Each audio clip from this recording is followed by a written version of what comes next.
Hello guys, welcome back to day 13. ಇವತ್ತು ರಜಾ ಇತ್ತು ಸಜಾಪುರ ಜಾತ್ರೆಗೆ ಅಂದ್ಬಿಟ್ಟು ಲೇಟಾಗಿದ್ದು ಕಟಿಂಗ್ ಶಾಪ್ ಕಡೆಗೆ ಹೋಗ್ತಾ ಇದ್ದೀರಿ. ನೋಡಿ, ನಮ್ಮ ಫ್ರೆಂಡು ಕಟಿಂಗ್ ಮಾಡಿಸ್ತಾ ಇದ್ದಾನೆ. ಅವನಿಗೆ ಕಟಿಂಗ್ ಮಾಡಿಸ್ಬೇಕಂತ ಬಂದಿದ್ರಿ. ಹಂಗೆ ಮೆಡಿಕಲ್ ಸ್ಟೋರ್ ಕಡೆಗೆ ಹೋಗ್ತಾ ಇದ್ದೀರಿ.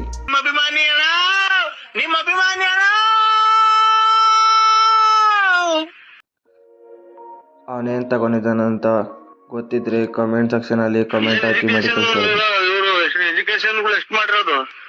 ನಾ 0 ಪಾಸು. ಮತ್ತೆ ಕೆಲ್ಸಕ್ಕೆ ಹೋಗೋದಾಯ್ತಲ್ಲ, ಕೆಲ್ಸಕ್ಕೆ ಹೋಗಿ ಏನ್ ಮಾಡ್ಬೇಕು?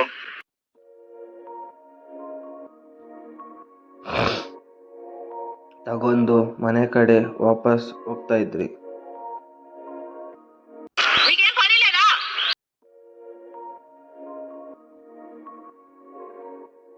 ಇವತ್ತು ಸಜಾಪುರ ಜಾತ್ರೆ ಫ್ರೆಂಡ್ಸ್, ಸಜಾಪುರ ಜಾತ್ರೆಗೆ ಹೋಗ್ಬೇಕಂತ ಹೋಗ್ತಾ ಇದ್ರಿ. నన్ను కలవాలంటే నీ కర్మ కాలిపోయి సగం జీవితం సంకరాగిపోయి పొజిషన్ క్రిటికల్ గా ఉంటే తప్ప నన్ను కలవలేవు.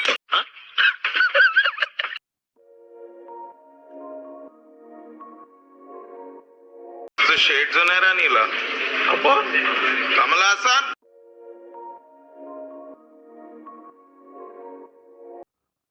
ನೀವು ಯಾವೂರರು? ಯಾವೂರರು? ಬೆಳ್ತಂಗಡಿ. ತಮ್ಮಿ ನಮಸ್ತೆನೆ. ಅರೆ ನೋಡಿ ಫ್ರೆಂಡ್ಸ್, ಸಜಾಪುರ ಜಾತ್ರೆಗೆ ಬಂದ್ರಿ. ತೇರು ಮಸ್ತಾಗಿತ್ತು, ಚೆನ್ನಾಗಿ ಕಟ್ಟಿದ್ರು. ನೋಡ್ಕೊಂಡು ವಾಪಸ್ ಮನೆ ಕಡೆ ಬರ್ತಾ ಇದ್ದೀರಿ. తమ్మి నమస్తేనే. అరే మంచి గుర్తుపెట్టినావు. ఎట్లున్నావు? మంచిగున్నావా? ಇವಾಗ ನಮ್ಮ ಫ್ರೆಂಡು ಪೆಟ್ರೋಲ್ ಹಾಕ್ಸ್ಕೊ ಬರ್ಬೇಕಂತ ಕರ್ಕೊಂಡು ಹೋಗ್ತಾ ಇದ್ದಾನೆ ಕಾರಲ್ಲಿ. ಅವ್ರ ಕಾರ್ಗೆ ಪೆಟ್ರೋಲ್ ಹಾಕ್ಸ್ಬೇಕಂತೆ.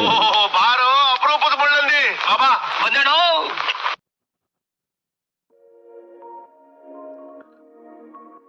ಈಗ ಪೆಟ್ರೋಲ್ ಬಂಕ್ ಹತ್ರ ಬಂದ್ರಿ ಫ್ರೆಂಡ್ಸ್. ಎಲ್ಲ ಏನ್ ಮಾಡ್ತಿದ್ದೀರಾ? ಬರ್ರ ಪೆಟ್ರೋಲ್ ಹಾಕ್ಸ್ಕೊಂಡು ಮನೆ ಕಡೆ ವಾಪಸ್ ಹೋಗ್ತಾ ಇದ್ದೀರಿ. ಆಮೇಲೆ ನಮ್ಮ ಫ್ರೆಂಡು ಹುಲ್ ಕೊಯ್ಯಕ್ಕೆ ಹೋಗ್ತಾ ಇದ್ದ. ಅವನಿಂದ ಹೋಗಿ ಹುಲ್ ಕೊಯ್ದು ಸ್ವಲ್ಪ ಎತ್ಕೊಂಡು ಅವ್ರ ತೋಟ ಹತ್ರ ಹೋಗ್ತಾ ಇದ್ದೀರಿ. ಇಷ್ಟೇ ಫ್ರೆಂಡ್ಸ್ ಇವತ್ತಿನ ಕತೆ. ಲೈಕ್ ಮಾಡಿ, ಶೇರ್ ಮಾಡಿ, ಸಬ್ಸ್ಕ್ರೈಬ್ ಮಾಡಿ.